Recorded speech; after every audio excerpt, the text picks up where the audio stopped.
This video is not sponsored. I bought this Lego Icons The Endurance ship for $270 US. It costs 270 euros, 230 pounds UK, or $350 Canadian. It comes with 3,011 pieces. I built it live on Twitch during some charity streams for Starlight Children's Foundation. I usually don't talk about packaging because I just discard it, but because Lego itself has made such a big deal about their packaging situation and used their influencer marketing network of contractors to make such a big deal about their supposed switch to paper bags for the past 4 years now, I'll bite and show you all the paper bags that came with this set here that I bought at the end of 2024.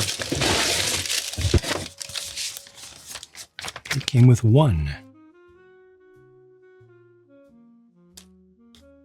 Now, in the interest of setting expectations, this is going to be a video about this Lego set as a Lego set. I'm not going to try to describe the entirety of Shackleton's expedition. There are books and documentaries for that. I'm not going to try to pick this thing apart to the individual plank level, individual nail, individual belaying pin, individual turnbuckle, and get down to that microscopic level of detail describing what I see here in this model, how accurate it is and how inaccurate it is.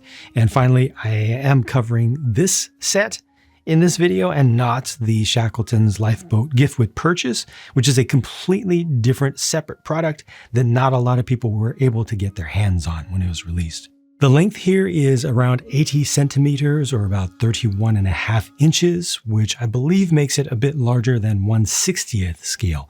Therefore, it is much smaller than minifig scale, but too big for nanofigs, definitely too big for nanofigs.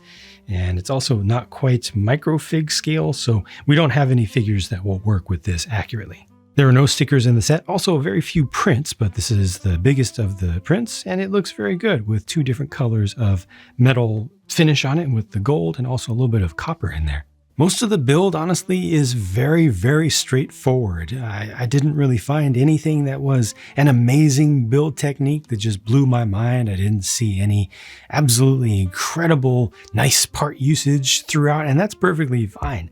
I have no problem with that. Obviously, there's a ton of building, studs on the side involved in this, but it's with purpose and not to show off. And it just generally felt right, not like a tour de force. Towards the stern below the waterline, you are going to see some weird shapes, especially if I set it up to have the light hit it perfectly wrong to where the glare is really highlighting the shapes in a way that is unfavorable to it. The alternative to how to build this would have been to go completely vertical, just line after line after line, 1 or 2 studs of width all the way through, which just would have given a different kind of feel. Instead, the designer tried to use as much as they could some of the funkier, more recent shapes that other companies have had for quite some time that Lego has recently added to their parts inventory to get some of the more interesting shaping in here and some of the more obscure and less used and less usable things like this up here. But it was a choice. And honestly, from most reasonable angles, if you don't have a ton of light hitting this from underneath, and or if you're not looking at it from underneath, because this is black on black, I feel like you just don't see that. I generally don't see it from most angles myself, just having this around the studio, having it around the house, looking at it different times in different ways. But if you've got your light set up just wrong, it is going to look like it's crashed up, which it is not intended to. This thing is supposed to look pristine as if it had just been launched. Really nice print back here. Yeah, it's just done well. Big old propeller. I forgot to check if this is the correct number of blades. We had the issue with the Titanic's center prop not having the right number. You got a rudder there as well, which is hooked up to the wheel up above. Lego made a big deal of saying it's one of their smallest gearboxes ever, but it's just a couple of bevel gears. It's not that big of a deal. This line right here, this flexible curve piece helps a lot. The stand, by the way, it's just a stand. It's a basic thing. There's also a temporary stand along the way to help you with laying everything up. And this is built in 3 sections. So you got the stern. There's a joint right here. and it's basically gets sliced right there. You've got the bow, it gets sliced right here. And those are joined in a similar way to the Titanic with just a bit of a key that comes in from the top. The bowsprit is pretty beautiful, very ornate. I like the amount of detail that's here. I don't understand why there's no anchor on the starboard side over here. They do have one on the port side. It's a little bit oversized, but that's fine. You know, it's an anchor. But I think there should have been two. I might just be off on that. And the level of detail on the deck, I think, is appropriate for this Lego scale. You know, not everything is the correct scale to the rest of the ship, but it definitely gets the idea across of what it's supposed to represent.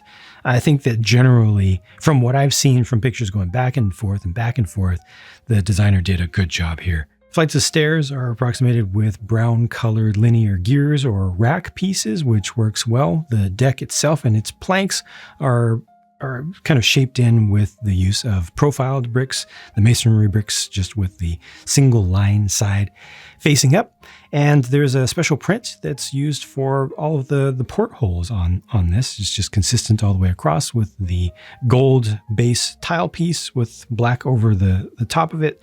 The alignment is not always perfect in all spaces. In some spots, you'll see that it's slightly off, but it just honestly doesn't bother me that much. You got the big compass up here, which is approximated with its table and also the print for the compass itself.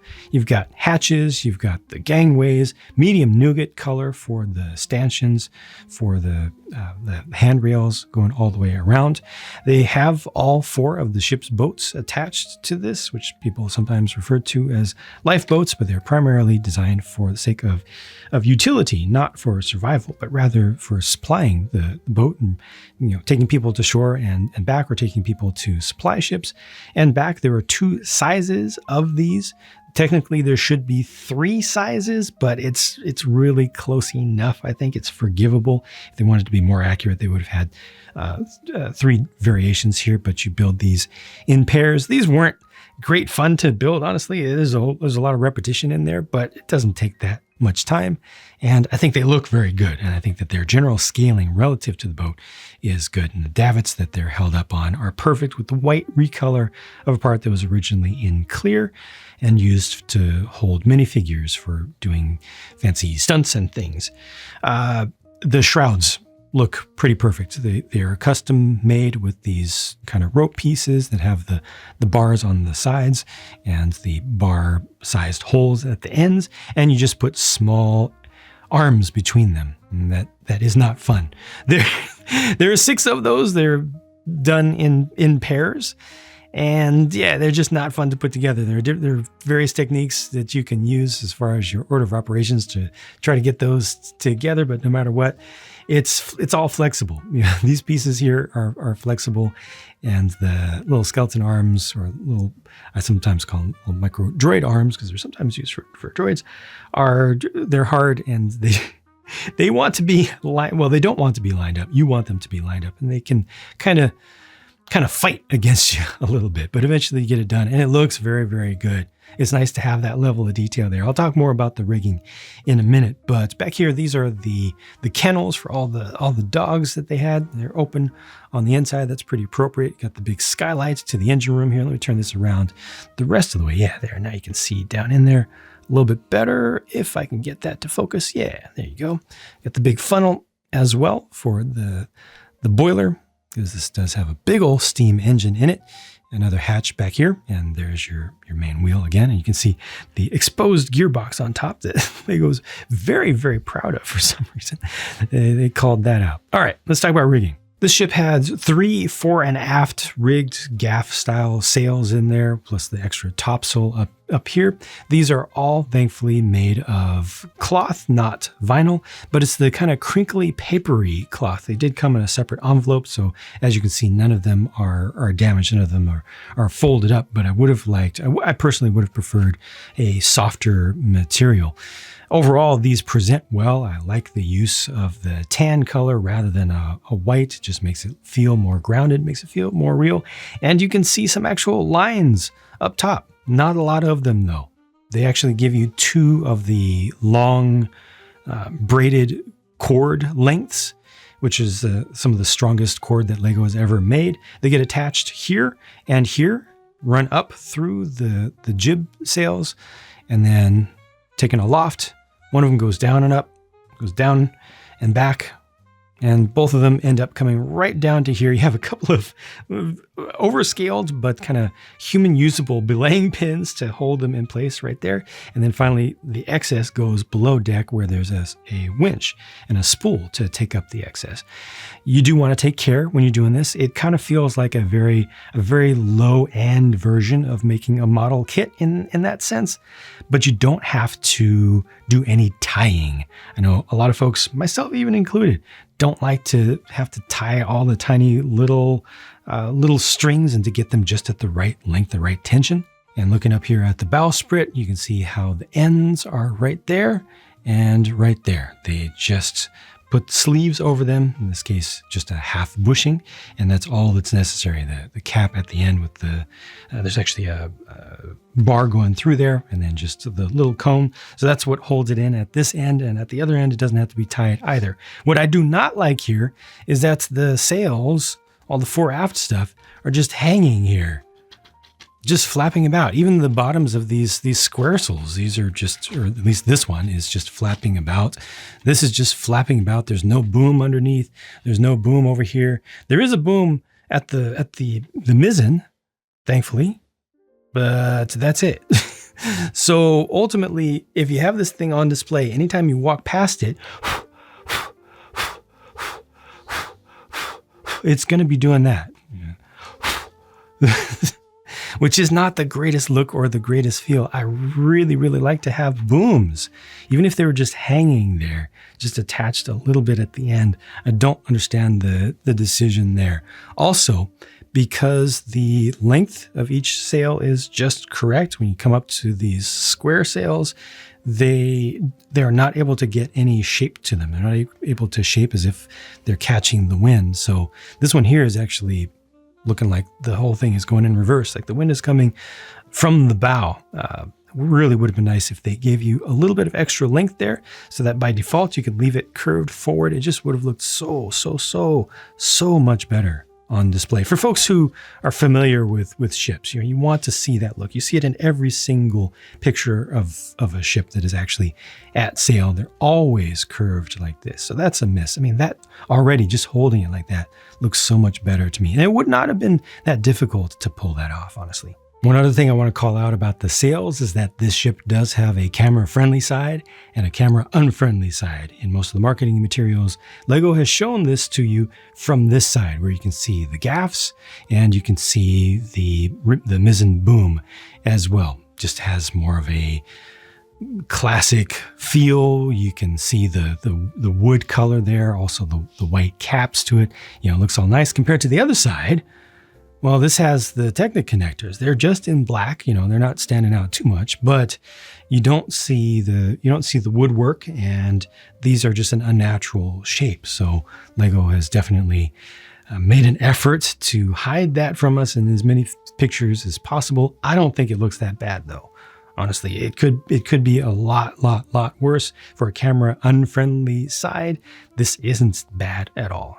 It's really just that shape that's off, but it's completely forgivable. I'm glad for folks who are not interested in a model building sort of experience here. They can just push the sails on, and it doesn't really do any damage to them, and it's easy and it's reliable. Everything just goes in its place. Now there is some interior detail to be seen, not a whole lot, but some. This section here comes off, section of deck, and also this section here comes off. Got to be a little bit careful there because things are going to get in the way or going to interfere with the shrouds and also the funnel. So yeah, just take your time with that. Section forward of that doesn't move. But there is one cabin here with some equipment, another cabin over here. You can't see that much detail. Let's turn it around. That's actually the captain's quarters right there. So that's Shackleton's cabin, and there's a bookshelf on the back as well. And then down here is another of the specialized prints just for this set, which shows the map of the expedition and the escape route as well. as viewed from the South Pole. And then there is the spool that takes up the line for the stays, the main rigging that you actually run. And there is the engine, the triple expansion engine, which you do build up and can be removed. Honestly, the level of detail here is pretty brilliant. This looks great. It's too bad you don't see it most of the time, but it's not that many pieces. It's not that much of a waste, I think. It's a good thing to have been able to build this. While I've got this section of deck up, here's just a closer look at one of the ship's boats and how that looks from some different angles, as well as how the kennels, the long runs of kennels are done. Yes, those are for the dogs. And also the skylight, which does have a suggestion of the glass underneath there. So it's got a run of trans light yellow inside. These are the leftover pieces, and I've got the extra printed parts over here. There's also this whole thing, which again was the temporary stand that's used to hold the keel and the build of the bow and of the stern. You just shift it between the two, and then you don't need it in the end. Again, this set cost me $270 US for 3,011 pieces. It's 270 euros, 230 pounds UK, or $350 Canadian, which is approximately $250 US, the cheapest that I've seen. And I feel like the value proposition here is pretty decent for what you get, for the amount of stuff, for the quality of it. Not too bad, not too bad for a change. Now, could I ask for it to be cheaper? I could, but I really don't feel like that would be particularly reasonable to get something that looks nice on display of this size as a model in 2024. You're going to be paying some money, and this does involve quite a bit of build experience. The Lego-ness of it is valuable in this case. I'd say more than average even, and yeah, and prints, no stickers, cloth-ish sails. You do a little bit of rigging, but not too much of it. It's really too bad about this stuff here, though. The flappiness down at the base. Not a super fan of that action, but I mean, look at the thing. Look at it up close. Look at it from different angles. It looks very, very nice, and I think a little bit of additional work to add some shape to the sails. Maybe even a little hint of weathering to them, a little bit of stain, if you're willing to do that, or at least make some replacements for yourself to get something with a little bit more detail aloft would add even more to this. And just in general, I'm satisfied with this. Now, I am biased in the direction of needing this to be extra good because I was raised around vintage boats, around and in and working on boats, replanking, re-rigging, using hand tools, traditional methods and materials and things. I was really inundated with boat stuff, classic boat stuff, mostly wooden, a little bit of steel, a little bit of concrete even. But as a result, when I look at a boat model, if it's wrong, like some of the Lego City boats have been, even simple sailing boats have been wrong. If it's wrong, I'm going to be upset. It's going to offend my brain. This does not offend my brain. What offends me most is just this. And that's a simple, small thing. So all in all, I feel like they've done a pretty darn good job here. And I did spend hours looking at pictures of the thing. I didn't want to turn this video into a recitation of a bunch of things from a whole bunch of images and wiki entries and forum posts from a decade ago and stuff like that. I wanted to approach this the same way that I always approach a Lego set, which is as a Lego set. And in this case, I had a little bit of personal additional interest in the type of source material, not this particular ship. I did go ahead and watch the Nat Geo documentary that everybody has seen recently that's gotten this ship to be of interest to everybody today. So the timing on the marketing and production of this is spot on, absolutely perfect on that, on Lego's part. I did see some debate about the color of the flag here, that it should be blue. Definitely when the ship went down, it should be blue, but also when the ship went down, the catwalks that you see back here between a couple of the cabin segments should have been filled in. So this is definitely not trying to show what the ship looked like when it went down. I've seen conflicting reports that perhaps when it first left port of call, it was running the red because it wasn't registered for blue. I don't know.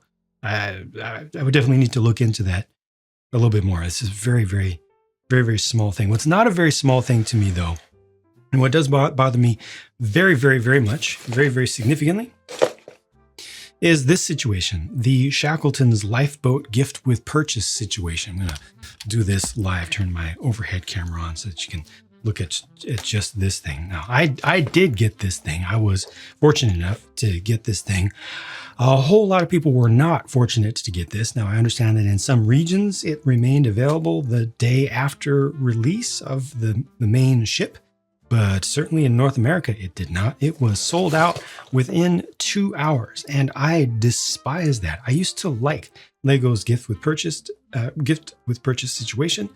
Not anymore, not at all. The more time goes by, the more I absolutely despise it because they're using it with artificial rarity. I've seen some situations where people have had the gift with purchase in their cart, they checked out, and then a day or two later, they got an email from Lego saying, sorry, you don't get it. And then if you contact customer support, they'll give you some insider points or something, as a mea culpa. The fact that they are using these things so hard these days to push sales based on data. It's becoming more and more of a data-driven company, which is good for their profits, really bad for their soul.